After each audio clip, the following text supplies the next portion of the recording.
जी, hello दोस्तों, मैं हूँ कमर चीमा और दोस्तों जैसा कि आप देख रहे हैं मेरे साथ मौजूद हैं मेजर जनरल राजहान कोचार साहब। जनरल साहब सबसे पहले तो आपके वक़्त का बहुत शुक्रिया। Thank you, Chima Saab. Always a pleasure to talk to you on your show. Thank you very much sir. General साहब आजकल जो इंडिया की जो फ़ौज है ये ट्रिशल एक्सरसाइज़ेज़ कर रही है। कहा जा रहा है कि ये बेसिकली मल्टी डोमेन ऑपरेशंस की तैयारी हो रही है और एक जो वो जिसे कहते हैं ना एक एनवायरनमेंट बिल्ड करना चाहते हैं कि लैंड एयर सी जो है वो जॉइंटली ऑपरेट करें, इंटीग्रेशन हो, प्लानिंग हो, इस तरह की बहुत सारी चीज़ें हैं। आपको क्या लगता है कि ये ऑपरेशन सिंदूर जो इंडिया ने किया उसके बाद इंडिया ने महसूस किया कि हमें जंग को अपनी डायरेक्शन में लेके जाना चाहिए। मीन्स कि अगर नेक्स्ट पाकिस्तान पे हमला हो तो लैंड एयर सी करें रादर देन कि आप सिर्फ एयर स्ट्राइक करें। बिकॉज़ एयर स्ट्राइक का जवाब एयर स्ट्राइक में मिला, पाकिस्तान ने कहा जहाज़ गिर गए हैं, पाकिस्तान को एक बर्तरी मिल गई, तो इंडिया समझता है कि आइंदा जंग को लंबा करने के लिए और जंग को मल्टी डोमेन में रखने के लिए जो है वो जंग जो अटैक है वो तमाम आर्म फोर्सेस को मिलके करना चाहिए। डू यू थिंक कि this is one of the conclusion of the operation Sindoor? Good question Cheema साहब. अगर मैं इसको कंसेप्चुअली ले जाऊं इस चीज़ को कि लड़ाई को कैसे ऑर्केस्ट्रेट किया जाता है और क्या-क्या डोमेन्स में लड़ाई लड़ी जाती है.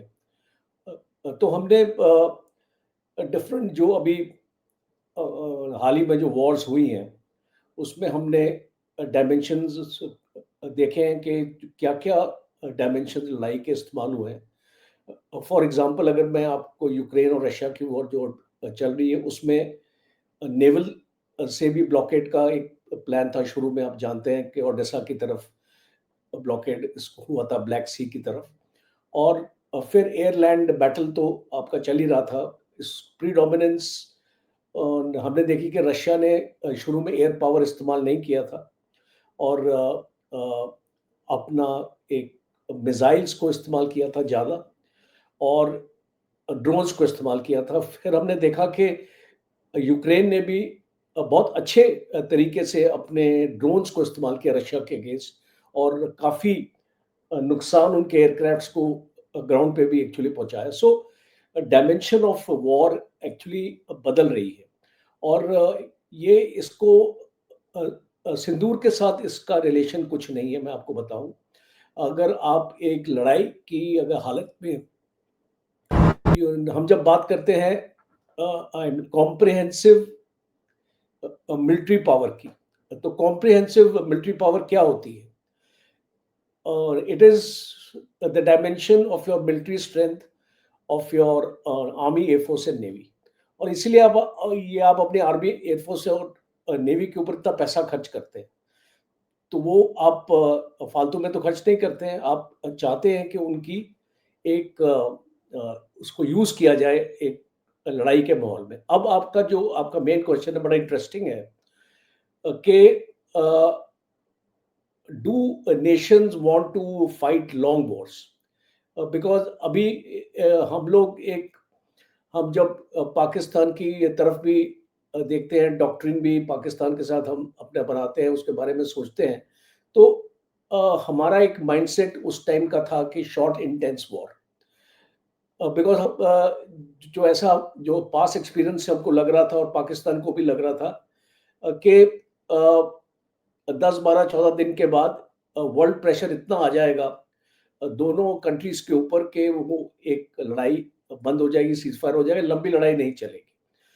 और अब हम ये देख रहे हैं कि डिमिनिशिंग वर्ल्ड प्रेशर. इसका ये मतलब है कि जो पावर्स प्रेशर लगा सकती थी, अब वो पावर्स में इतनी ताकत नहीं है लड़ाइयों को रोकने के लिए. और ख़ास तौर पे अगर हम इसको यूएसए का इसको ख़ास तौर पे ज़िक्र करें, बिकॉज़ 1971 वॉर अगर आपको याद होगा, इसको यूएसए की प्रेशर से ही रोकी गई थी ऑन द 14th डे. तो हम इस डायमेंशन को अगर इसको करंटली जो अभी जो सिनेरियो उसमें हम रिलेट करते हैं, तो हर एक देश अपनी स्ट्रेंथ को प्रोजेक्ट करना चाहेगा, दुश्मन की वीकनेस को प्रोजेक्ट करना चाहेगा। तो अगर एक short contact war, non contact war जैसे अभी हमने देखी, कोई भी लड़ाई, इसको मुझे लगता है कंसेप्चुअली आप इसको बात करें और आपके पाकिस्तान में भी इसका चर्चा होता होगा। कोई भी लड़ाई कंसेप्चुअली स्टार्ट होती है एक नॉन कॉन्टैक्ट वॉर से। जैसे कि आपने सिंदूर में देखा कि इसको मिसाइल्स और ड्रोन्स और इसको फायर होते हैं। और जो मैं देख रहा हूँ अभी, जो मैं इस टेक्नोलॉजी को मैं देख रहा हूँ और मैं इसको समझ रहा हूँ, मुझे ऐसा लग रहा है जो एयर पावर है, जो आपके फाइटर एयरक्राफ्ट्स की जो आपकी एक क्षमता थी कि आपने अपनी लड़ाइयों में देखा कि पाकिस्तान की तरफ से भी प्रीएम्प्टिव स्ट्राइक होता था कि हमारे एयरफील्ड्स अम्बाला, हाशिमारा वगैरह, ये जो सारे एयरफील्ड्स के ऊपर पाकिस्तान के एयरक्राफ्ट्स का अटैक आता था, उसके बाद ये लड़ाई स्टार्ट होती थी। अब इसको मुझे लगता है कि लड़ाई लड़ने का तरीका बदल हो चुका है। तो इसको बदलाव अभी ये है कि पहले आपकी नॉन कॉन्टैक्ट आपकी स्टार्ट होगी और नॉन कॉन्टैक्ट के बाद वो एस्केलेशन लैडर के ऊपर डिपेंड एक्चुअली करेगा। जिस तरीके की एस्केलेशन आप चाहते हैं अपने, आपका ऑपरेशनल Tri आर्क services क्या बोलता है exercise commences with और आपकी स्ट्रैटेजी क्या बोलती है कि इस लड़ाई को आपको किस हद तक लेके जाना है, और आपकी कैपेबिलिटीज के अनुसार से आप अपनी हदें इसको तय करेंगे। कोई भी ऐसी फौज इतनी फुलिश नहीं होती है कि वो कैपेबिलिटी के साथ अपनी प्लानिंग ना करे, बिकॉज वो आपके पास अगर 30 दिन की लड़ने की कैपेबिलिटी है तो आप 30 दिन की लड़ाई ही प्लान करेंगे और आप उससे कम या उससे ज़्यादा नहीं प्लान करेंगे, बिकॉज उसमें आपको तकलीफ होगी। तो इसको मुझे लगता है अल्टीमेट एनालिसिस जो आपका क्वेश्चन का है, it is not related to सिंदूर।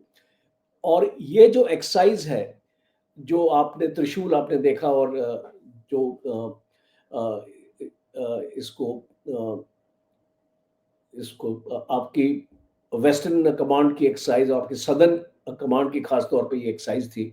तो जब अगर हम इस चीज को अपना देखें तो ये एक बेसिकली एक्सरसाइज का मतलब ये है कि अभी आप ग्राउंड पे आ गए, आपने अपनी वॉर गेम्स वगैरह आपने खत्म कर दी हैं और उस वॉर गेम में आपने जो प्लान किया था, आप उसको अब ग्राउंड पे उसको प्रैक्टिस करना चाहते हैं।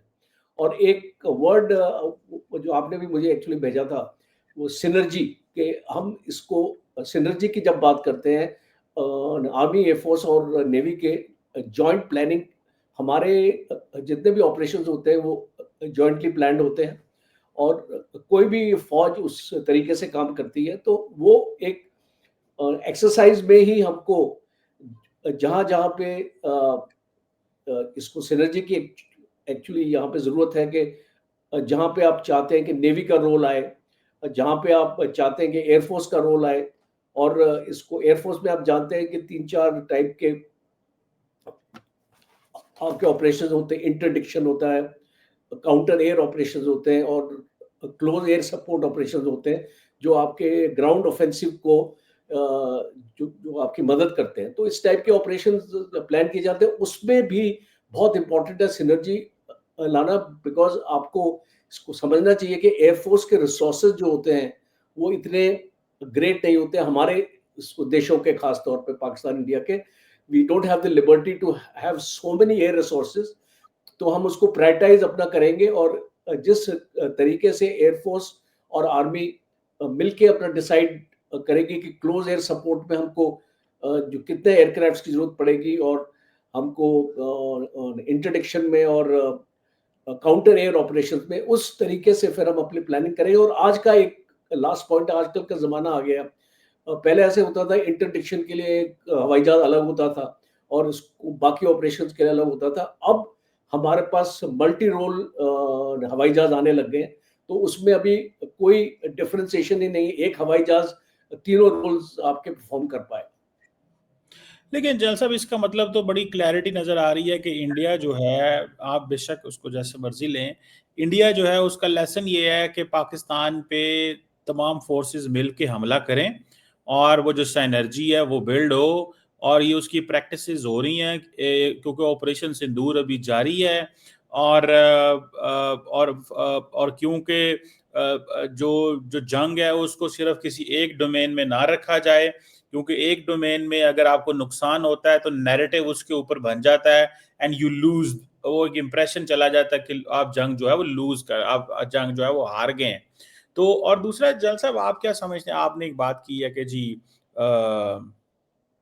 इंटरनेशनल प्रेशर जो है वो नहीं है, लेकिन जल साहब अभी तो आपने, इंडिया ने जंग इंटरनेशनल प्रेशर पे रोकी है। मतलब अमेरिका का प्रेशर था, ट्रम्प रोज कहता है कि मैंने तो उनको फोन किया, मैंने कहा टैरिफ मैं बढ़ा दूंगा, मैं तुमसे ट्रेड नहीं करूंगा।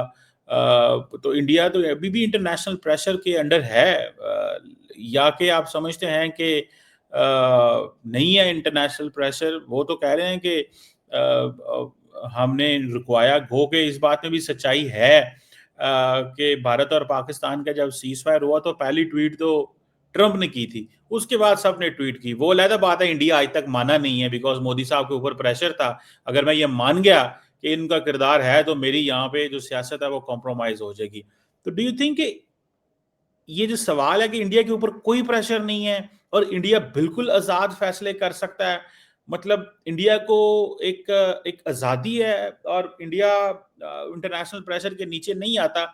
हम तो आ जाते हैं, हमें तो जंग बंद, क्योंकि हम एग्रेसर नहीं है, हमारा मौक़िफ़ है पाकिस्तान का, हम एग्रेसर नहीं है, हमारे ऊपर एग्रेशन होता है, हम डिफेंस फोर्सेस हैं, तो हम डिफेंड करते हैं अपने आप को। तो ये जो सवाल है कि इंडिया इंटरनेशनल प्रेशर के नीचे नहीं आता, आपको लगता है कि ये still India is under international pressure?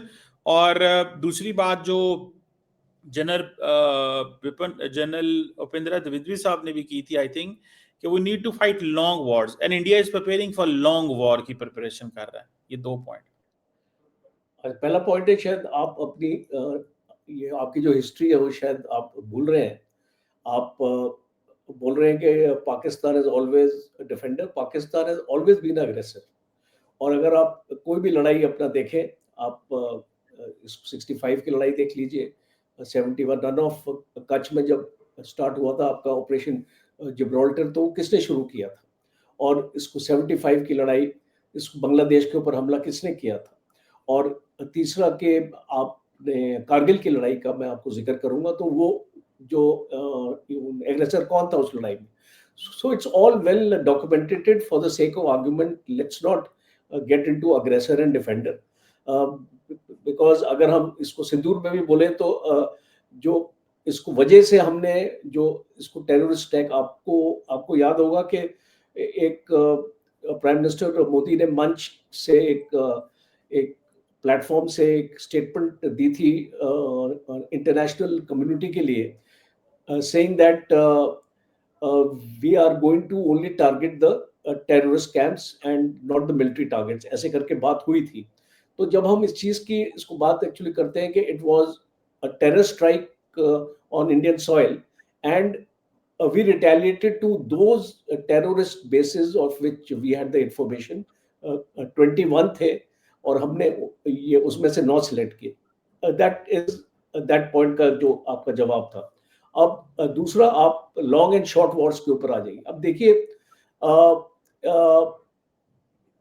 एक बहुत अच्छी मुझे किसी ने एक बहुत अच्छा एक्चुअली कोट भेजा है। Land is the currency of victory, while a rest is a transitory. इसका क्या मतलब है, आप जरा इसको नोट कीजिए, मैं इसको दोबारा बोलता हूं। Land is the currency of victory, while the rest is transitory. इसका मतलब है, अब जब तक आप दुश्मन की के अंदर नहीं घुसेंगे और उसकी टेरिटरी के अंदर नहीं जाएंगे और कैप्चर नहीं करेंगे, it will be very very difficult to say that who has won the war. Narratives don't decide on the outcome of a war, because अगर आप इसको बोलते, हम एक्चुअली बोलते हैं हमने आपके 13 एयरक्राफ्ट गिराए, इसको आप उसको वैलिडेट नहीं करते हैं। आप हमको बोलते हैं कि पहले आई थिंक 4 से शुरू हुआ था, फिर 5 हुआ, फिर 6 हुआ, फिर 7 हुआ। अभी latest I think Donald Trump से ये इंफॉर्मेशन आ रही है कि 8 एयरक्राफ्ट गिरे हैं। तो इस टाइप की हमने तो वैलिडेट नहीं किया है कोई भी चीज को। तो it is your word against our word. So who will ये तो डिसाइड? वैलिडेट किया हुआ है, आपने ये तो वैलिडेट किया हुआ है कि जहाज गिरे हैं। नहीं, अब देखिए, जो हमने जो इसको ये हमने एक्सेप्ट नहीं किया। और दूसरा एक चीज मैं आपको और बता दूं कि जहां पर भी मैं पाकिस्तान का एक व्यू पॉइंट सुनता हूं या पढ़ता हूं, या उनकी पब्लिक ओपिनियन जो जैसे आपने उसकी बनाई है, अपने देश के अंदर नैरेटिव आपने बनाया है। बिकॉज मैंने कुछ अम्बेसडर आई थिंक दुरानी का भी एक प्रोग्राम अभी रिसेंटली एक्चुअली सुना था। एक आपका यूट्यूबर, एक लेडी, एक उनको इंटरव्यू एक्चुअली कर रहे थे, उनका नाम नहीं याद आ रहा मुझे। तो he also was making the same statement that Pakistan won this war and all that. How do you decide who's a winner and who's a loser? So, मतलब so मतलब अगर जन साहब एक simple point, one small point, कि मतलब आप अगर 48 घंटे अपनी एयरफोर्स नहीं उड़ा सकते 96 घंटे के कॉन्फ्लिक्ट के अंदर, इट्स अ 4-day कॉन्फ्लिक्ट, और उसमें आप you can't have an air force in your skies for 48 hours because कि you were trying to find out what is a tactical level पे प्रॉब्लम क्या हुआ है, and the CDS says that हमारे जहाज क्यों गिरे इज अ प्रॉब्लम, कितने गिरे इज नॉट अ प्रॉब्लम। तो आप you are saying and then there is an American pressure कि जंग बंद करें। तो do you think still the word जो दुनिया ने, वो अभी प्रवीण स्वामी को, मैं स्वामी साहब को सुन रहा था, उन्होंने कहा है कि फॉरगेट हु वन और who lost, just let me tell you what the word what conclusion the world has drawn out of this conflict। दुनिया ने अपने कंक्लूजन क्या निकाले हैं घर में देखिए, बैठे हुए जो जो चीमा न्यूट्रल है साहब, या ना पाकिस्तान है, तो ये ओके, उन्होंने तो अपने कंक्लूजन निकाल लिए जनरल साहब। ओके चीमा साहब, I would not like to comment on the credentials of Praveen Sani. Less said about him, the better. We know him better than I think Pakistan knows him. So let's not you bring him into this conversation, because उनके जो बोलने का कोई मतलब नहीं है। मैं तो उनको ये इतनी अहमियत भी नहीं देता हूँ। तो इसको most important aspect here is, see, it is your word against ours in the sense कि हम जब ने आपको डॉक्यूमेंट्री एविडेंस दिखाया, हमने आपको सैटेलाइट अपने पिक्चर्स दिखाई, और हमने बताया कि किस तरीके से आपके आपके जो एयर बेसिस को डैमेज हुआ था, और जिस तरीके से, अगर आपको मैं एक छोटा सा एग्जांपल देता हूँ, आपकी एक अवार्ड्स की सेरेमनी हुई थी, जिसमें आपने गैलेंट्री अवार्ड्स आपने दिए थे इस ऑपरेशन के लिए। और उसमें काफी आपके गैलेंट्री अवार्ड्स पोस्ट्यूमस थे। That is the people who have lost their lives in this operation. This is available on the media. You can have a look at that. It means transparency है ना, मतलब हम अपने Whereas, शुहदा को किसी भी whereas, हाँ, जनसब शुहदा को, शहीद तो तो होते इसलिए हैं। मैं बोल रहा हूँ कि जब आपके इतने लोग मारे गए, हाउ कैन यू से यू वन द वॉर? ओ भाई, बिकॉज बिकॉज हमारे यहाँ पे जितने अवार्ड्स हुए थे, उसमें एक भी पोस्ट्यूमस अवार्ड नहीं था। नहीं तो क्यों नहीं आपने शहीदों को अवार्ड दिए ना, देने चाहिए थे आपको अपने हमारी शहीद। लड़ाई में कोई शहीद हुआ ही नहीं। तो ये तो अगर आपने वो एनएस से दोवल वाली बात की है, हमारा तो नहीं शीशा भी नहीं टूटा और नहीं सीडीएस कहते हैं हमारे जहाज गिरे हैं। नहीं, हमें तो ये शक है कि जो जो एयरफोर्स के जो नेक्स्ट शहीद हुए डे हैं वो से भी नहीं। आपने आपने कारगिल में अपने सोल्जर्स की डेड बॉडीज ही लेने से इनकार कर दिया। तो आप you don't stand moral ground at all, भाई बिकॉज वो आप इंडिया का ट्रैक रिकॉर्ड देख लीजिए, आप देखें, आप हमने अपने गलवान में शहीदों देख को लीजिए, अवार्ड दिए हैं ना। आप गलवान में देख लीजिए, we lost 20 and we you acknowledged it and we gave the gallantry awards to those people. So Bharat में ये पॉलिसी नहीं है। Please follow India. If you नहीं, हैव हम बीन इंडिया को ऑब्जर्विंग बहुत इंडिया, फॉलो नो करते हैं, नो नो लेकिन प्लीज हमें तो ये था। No, if you are observing India, please tell me one occasion of our nation in which uh, uh, uh, a person has been martyred and he has not been honored for that.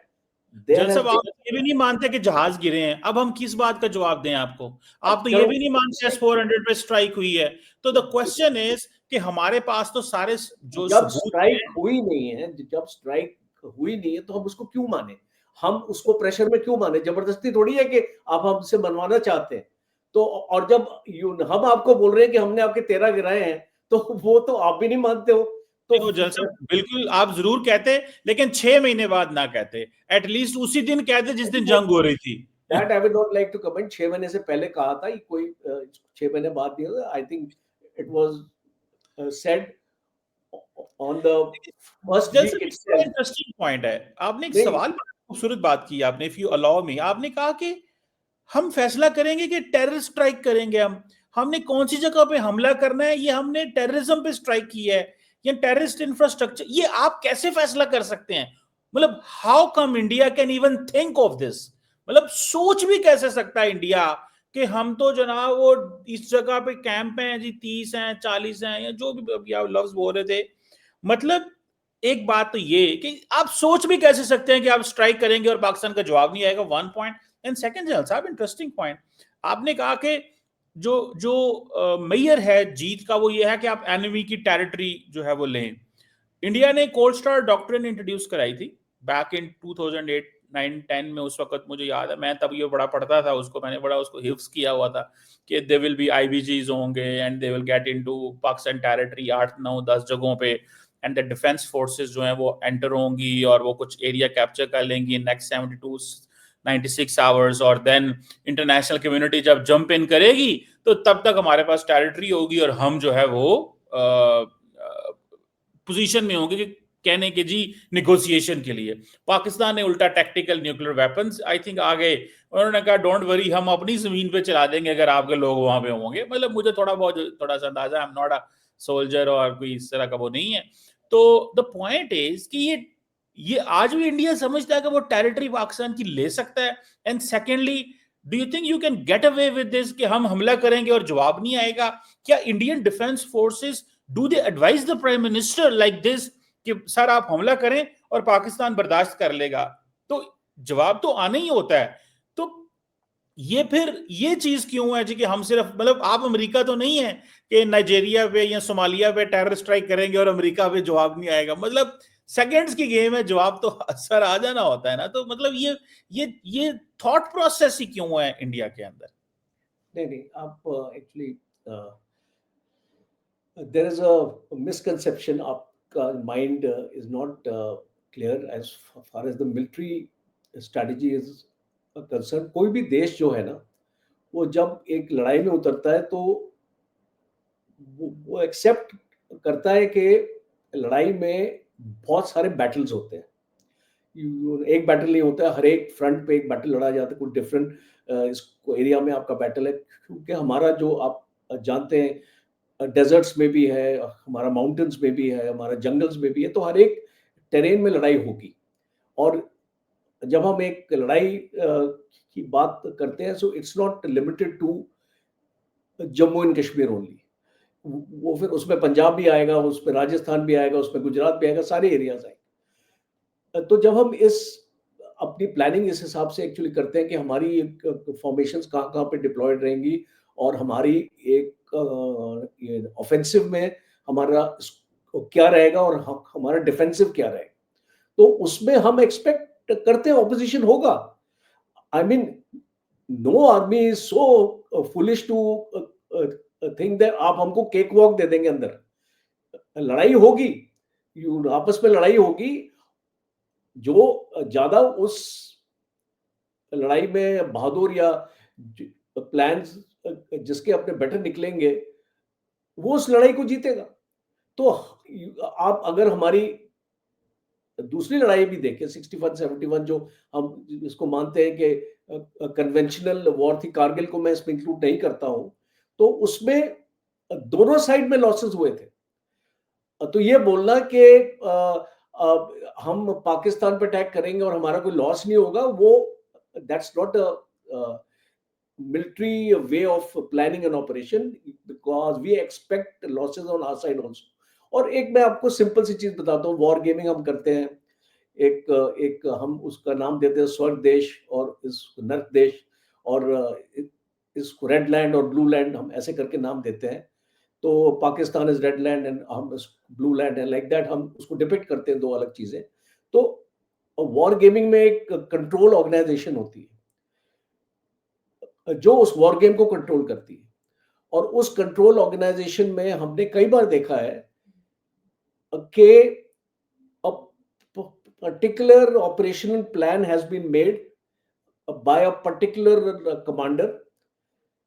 Similarly, on the other side, it is being wargamed by another commander who is depicted as an opposition, और control देखती है कि किसका plan बेहतर था, और जहां पे हमारा प्लान अगर बेहतर नहीं था आपके प्लान से उस वॉर गेम में, तो सक्सेस और उसको दिया जाता है, रेड लैंड को सक्सेस दिया जाता है उस ऑपरेशन का। तो it's not that the entire planning has been done. आजकल तो इट्स ऑल आर्टिफिशियल इंटेलिजेंस में आ गया सब कुछ। पहले तो हम इसको मैन्युअली करते थे, हर एक चीज को पैरामीटर्स होते हैं हर एक चीज को जज करने के लिए कि किसको आप और कितना इसको वेटेज अपना दे रहे हैं इस वॉर गेम में। पर आप तो यू नो इट्स द एक एनालिटिकल हायरार्किकल प्रोसेस होता है, एक मैनेजमेंट में हम इसको एएचपी बोलते हैं। तो उसके हिसाब से एक आर्टिफिशियल इंटेलिजेंस का एक सॉफ्टवेयर बनता है, हम इसको प्रिडिक्टिव एनालिटिक्स भी बोलते हैं। तो उस हिसाब से हम बता देते हैं कि भाई आपकी प्लानिंग अच्छी थी, उसकी प्लानिंग अच्छी नहीं थी, इसलिए आपको जीत मिली है इस लड़ाई में। तो जब बट एक्चुअल जब लड़ाई होती है उसमें बहुत इसको नॉन टेंजिबल फैक्टर्स भी शामिल होते हैं, जैसे कि मोरल, ट्रेनिंग, मोटिवेशन। तो इस टाइप की चीजें होती है कि आपका जो हो सकता है प्लान आपका वीक हो, पर आपके सोल्जर्स ने इतनी अच्छी लड़ाई लड़ी, इतनी अच्छी उनकी मोटिवेशन थी, मोरल अच्छा था, और उस लड़ाई को एक डिफीट से उसको विक्ट्री में कन्वर्ट कर दिया। ऐसे बहुत सारे एग्जांपल्स है लड़ाई में। तो इसको ये मानना कि इस capture of territory is a plan which has to be executed. How well it will be executed will depend upon you on that day, कि जब आपका दुश्मन आपके सामने है और वो दुश्मन अपने एरिया को कैसे डिफेंड कर पाता है। तो ये एक अभी हम एक हाइपोथेटिकल डिस्कशन में जा रहे हैं। अभी हमको नहीं पता कि जो कैप्चर किसका होगा और कितना कैप्चर होगा, वो आने वाला वक्त बताए। जल साहब आपकी बात सही है, पाकिस्तान में भी बहुत तैयारी हो रही है अब कि ये जो मल्टी डोमेन ऑपरेशंस हैं that is the future, and just this is not just related to land air sea, this is information space and cyber as well. मतलब कि ये भी जो है ये विल बी इक्वली बिकॉज। अच्छा सर एक बात बताइएगा, मैं एज ए स्टूडेंट ऑफ आप सिक्योरिटी स्टडीज कह लें, जब जनरल बिपिन जनरल सर जो हैं जनरल उपेंद्रा ये कहते हैं, द्विवेदी साहब कहते हैं, द आर्मी चीफ, कि we have to fight a non kinetic warfare.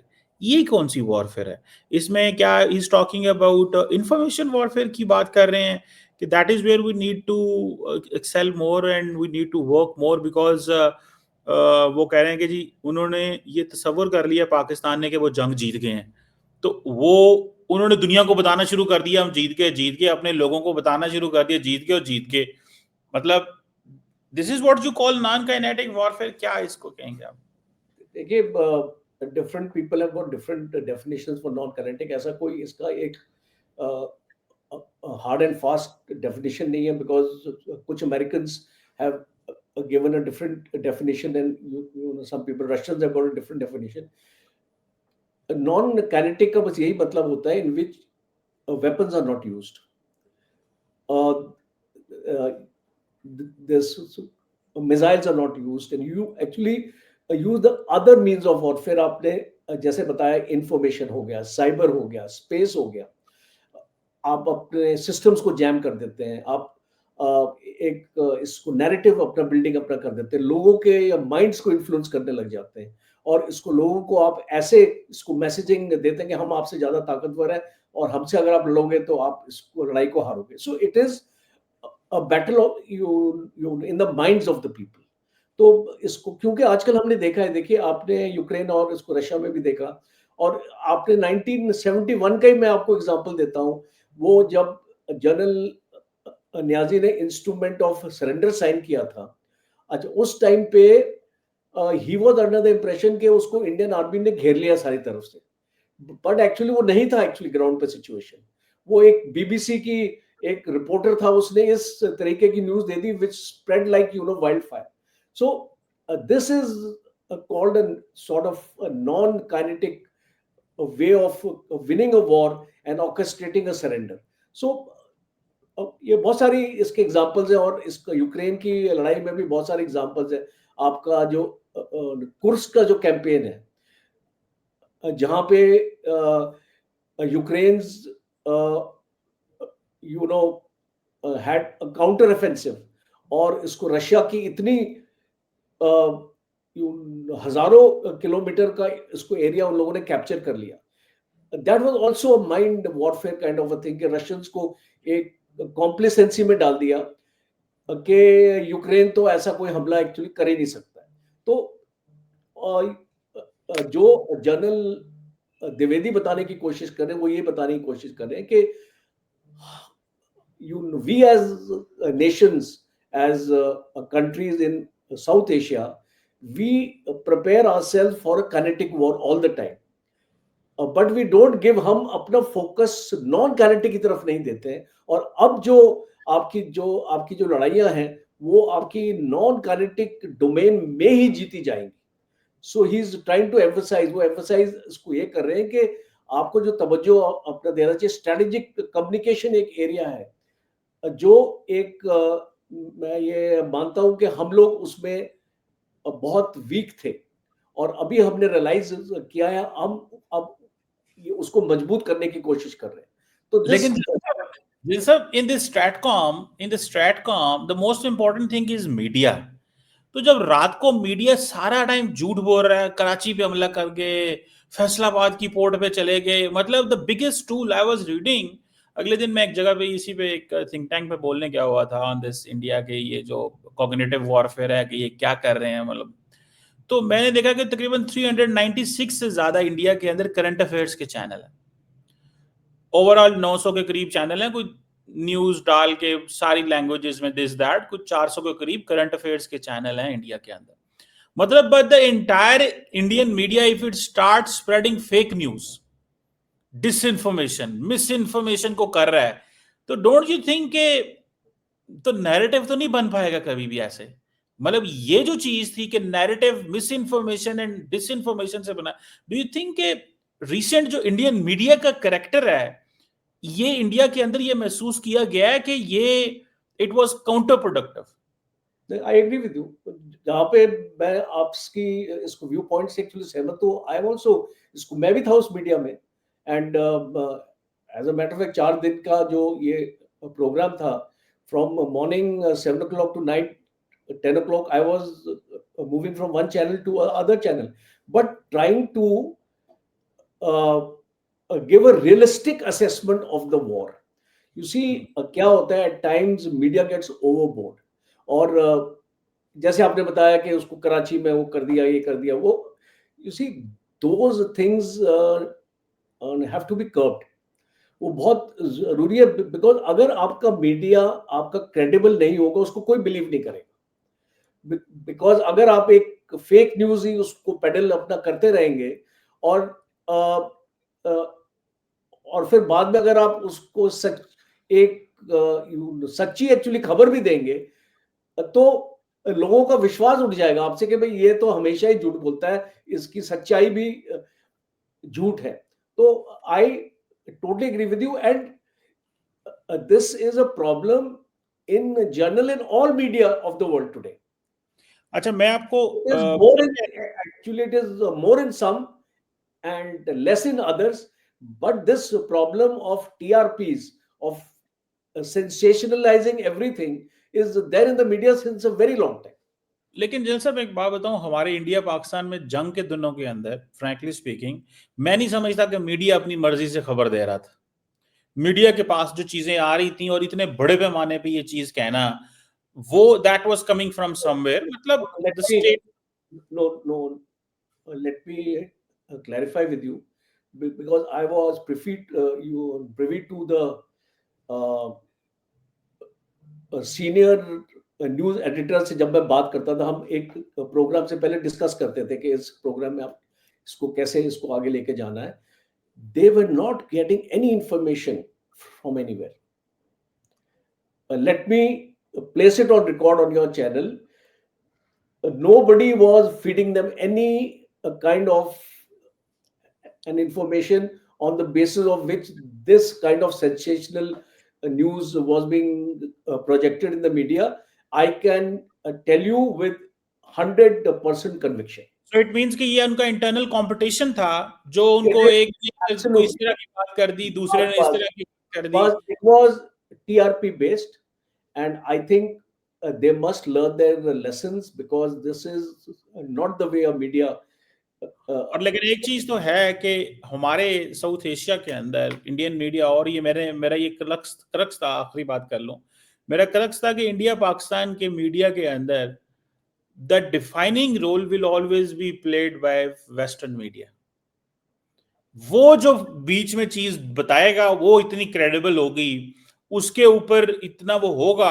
अगर वो फाइनेंशियल टाइम्स से आ रही है, वो वॉल स्ट्रीट जर्नल से आ रही है, वो रॉयटर्स से आ रही है, तो वो दैट इज द क्रेडिबिलिटी। और वो There's a reason to that. Is reason is, see, that is a neutral body.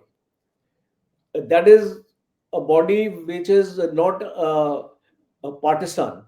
और तो इसीलिए जो उसका क्रेडिबिलिटी फैक्टर है वो बढ़ जाता है. इसका यह मतलब नहीं है कि जो वेस्टर्न मीडिया बोलेगी वो सच्चाई है. बिकॉज यूक्रेन की लड़ाई में भी आप देखिए, इसको western media was peddling a bunch of lies. जब आपकी जो शुरू में लड़ाई हुई, तो जो western media was trying to depict के रशिया के लॉसेस बहुत ज्यादा हो रहे हैं लड़ाई में. इसको Russian army is demoralise. Even एक रिपोर्ट आई थी that Putin has got cancer, और वो हॉस्पिटलाइज हो चुका है. तो जो इस टाइप की न्यूज वेस्टर्न मीडिया में भी आती है, let me tell you, it's not that कि वो दूध के धुले हुए हैं, बिकॉज उनमें भी एक पर्टिकुलर व्यू पॉइंट और एक पर्टिकुलर नैरेटिव की तरह वो चलते. जैसे बीबीसी को मैं लूंगा, इन BBC News, you will never find a pro-Indian element. You'll always find an anti-Indian element. Why? Because that's a neutral one. तो उसको न्यूट्रलिटी पे जाना चाहिए. हमने कई बार BBC को एक्सपोज किया है इसको काफी एक्चुअली चीजों में.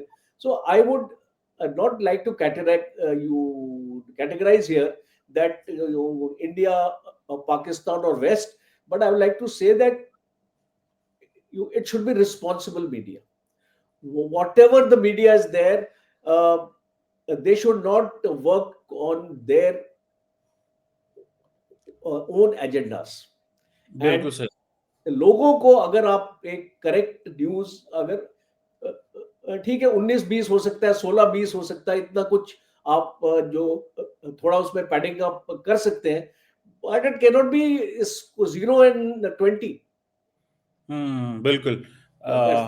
लेट्स सी, देखते हैं, क्योंकि जब वो CNN ने जो रिपोर्टिंग की थी उसको यहाँ पे बहुत वैल्यू दी गई थी उस वक्त. जो thank you very much major general Rajan Kochar साहब. It's always pleasure talking to you and learning from your experiences and analysis. Thank you Cheema साहब.